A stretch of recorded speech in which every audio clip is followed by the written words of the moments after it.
We've all seen it. The client who comes in with sudden redness, itching, and inflammation that seems to come out of nowhere. You've ruled out the usual suspects, but the skin is still in a state of alarm.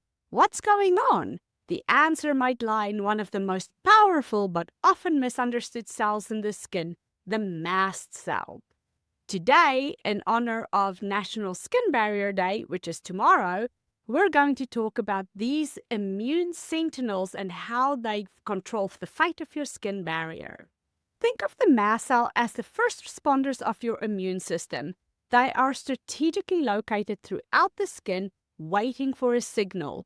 When they detect that there's a threat, whether it's an allergen, a pathogen, or even stress, they degranulate, releasing a flood of inflammatory mediators like histamine and cytokines. And that is what causes the sudden redness, swelling, and itching.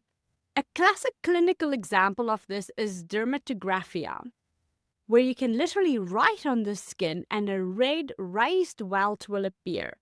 That's a mast cell response in action, but it's not always that dramatic. Sometimes it's a client who says that their skin gets flushed and itchy after a shower or when they're feeling anxious. That in and of itself is also a mast cell response. Now, the triggers for mast cell degranulation are incredibly varied. It can be anything from physical stimuli like heat and pressure to emotional stress, to certain foods and medications. And this is why it is so hard to pinpoint the cause of the flare-up. It's not always about what you're putting on the skin, but what the skin is experiencing from the inside out. So why are mast cells so often overlooked? I think it's because we're so focused on the visible symptoms, the redness, the inflammation, that we forget to ask what is happening. We reach for the anti-inflammatory topicals, but we're not addressing the underlying trigger that's causing the mast cells to degranulate in the very first place. So this is where it all comes back to the skin barrier. A healthy, intact barrier is less likely to be triggered by external stimuli, but when the barrier is compromised, it's like leaving the front door open and allergens and irritants can get in. The mast cells are more likely to be activated, and it's a vicious cycle. A compromised barrier leads to mast cell activation, which leads to more inflammation, which further compromises the barrier.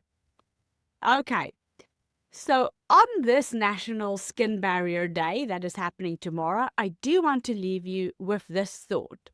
A healthy barrier is your first line of skin defense against mast cell-driven inflammation. And when you see that redness and flushing, don't just treat the symptoms.